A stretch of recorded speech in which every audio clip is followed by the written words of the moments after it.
कृपया वीडियो को पूरा देखिएगा, अधूरे ज्ञान से कोई लाभ प्राप्त नहीं होगा।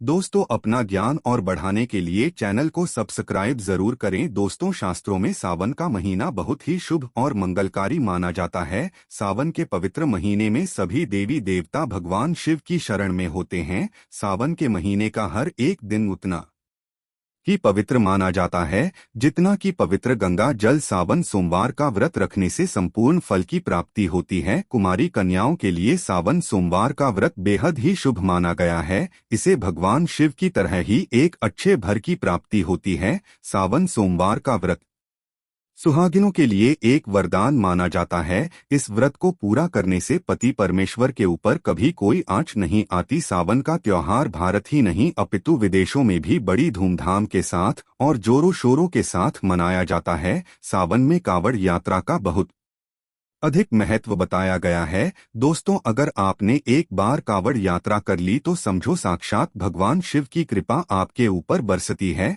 और भोले बाबा आपका कभी बुरा नहीं होने देते। अगर आपके माता पिता नहीं है और संसार में आपका कोई नहीं है तो आप जगत पर था शिव शंभू को अपने माता पिता मान सकते हैं। भगवान शिव अपने सच्चे भक्त की पुकार अवस्थी सुनते हैं। दोस्तों, लेकिन क्या आप जानते हैं, सावन के पवित्र महीने में शिवलिंग पर घर का ऐसा जल भूलकर भी नहीं चढ़ाना चाहिए। घोर पाप माना जाता है। भगवान शिव क्रोधित हो जाते हैं।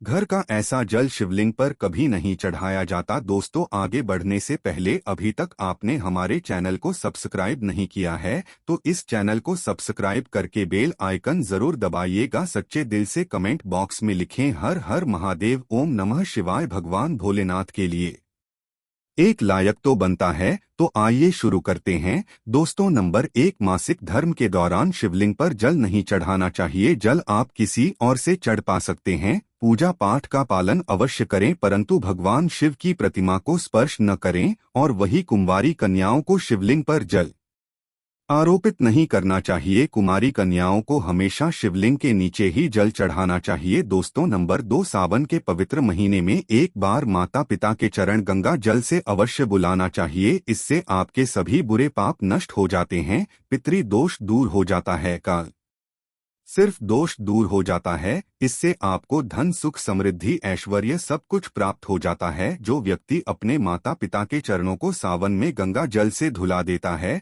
तो वह स्वयं तीर्थ यात्रा कर लेता है। ऐसा व्यक्ति स्वयं श्रवण कुमार कहलाता है। शिव पुराण में वर्णित है, माता पिता की सेवा स्वयं भगवान शिव की सेवा मानी गई है। इसीलिए सावन के शुभ अवसर पर माता पिता के चरण गंगा जल से अवश्य बुलाना चाहिए। ऐसा व्यक्ति मोक्ष धारण करता है। दोस्तों, नंबर 3, सावन में तथा किसी भी अवसर पर शिवलिंग पर प्लास्टिक के बने धातु से जल अर्पित नहीं करना चाहिए। घोर पाप लगता है। शिव पुराण में बताया गया है कि शिवलिंग पर तांबे के बने पात्र से ही जल अर्पित करना चाहिए। बहुत ही शुभ और मंगलकारी माना जाता है। हालांकि स्टील के लोटे का भी आप प्रयोग कर सकते हैं परंतु क्या आप जानते हैं, जब तांबे का और गंगा जल का एक साथ इस पर से होता है तब धन की वर्षा होती है और इससे गंगा जल अर्पित करने से एक ऐसा शुभ योग बनता है जिससे आपका भाग्य उदय होता है। इसीलिए शिवलिंग पर तांबे के लोटे से ही जल अर्पित करना चाहिए। अत्यंत शुभ और मंगलकारी होता है। दोस्तों, ऐसा माना जाता है कि पान के पत्ते को शिवलिंग पर अर्पित करने से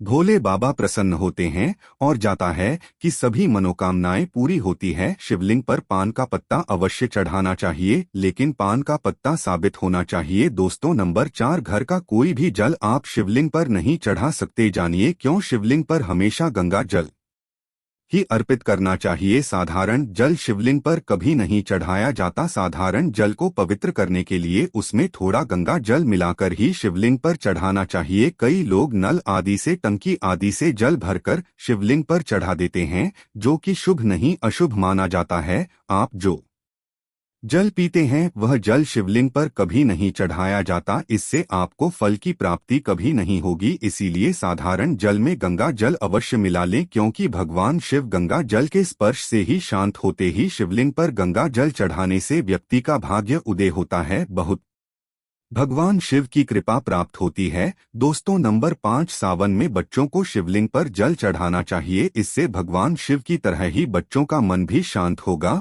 और वह आपकी बात भी मानेंगे।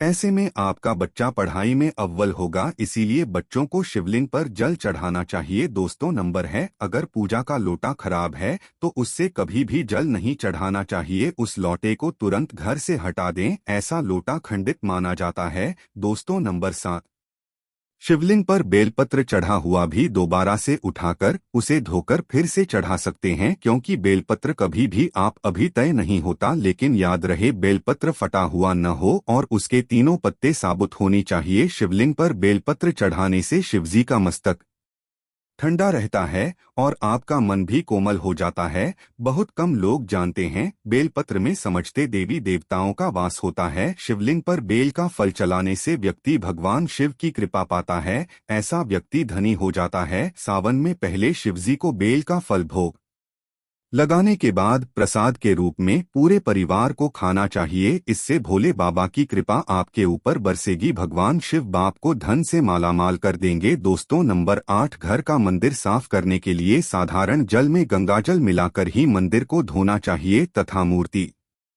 आदि साफ करना चाहिए। साधारण जल से मंदिर की साफ सफाई कभी नहीं की जाती, इसीलिए साधारण जल में थोड़ा सा गंगा जल अवश्य मिला लें, इससे पूरे घर की शुद्धिकरण हो जाती है। दोस्तों नंबर 9, शिवलिंग पर भांग धतूरा और सफेद फूल तथा सफेद मिठाई अर्पित करने से, दूध दही अर्पित करने से तथा शमी के पत्ते अर्पित करने से साक्षात भोले बाबा आपकी सभी मनोकामना पूर्ण करते हैं। दोस्तों शिवलिंग पर गन्ने का रस तथा शहद और गुड़ चढ़ाने से व्यक्ति के जीवन में मिठास आती है और मीठे पकवान दान करने से जीवन में कभी भी खटास की उत्पत्ति नहीं होती। दोस्त तो साक्षात गुलाब में माता पार्वती का वास होता है, शिव परिवार का वास होता है, इसीलिए शिवलिंग पर गुलाब चढ़ाने से माता पार्वती की कृपा बरसती है, भगवान शिव की कृपा बरसती है। भगवान गणेश को गुलाब का फूल अति प्रिय है, इसीलिए गुलाब का फूल शिवलिंग पर अवश्य अर्पित करें। गुलाब का फूल समस्त देवों को अति प्रिय है।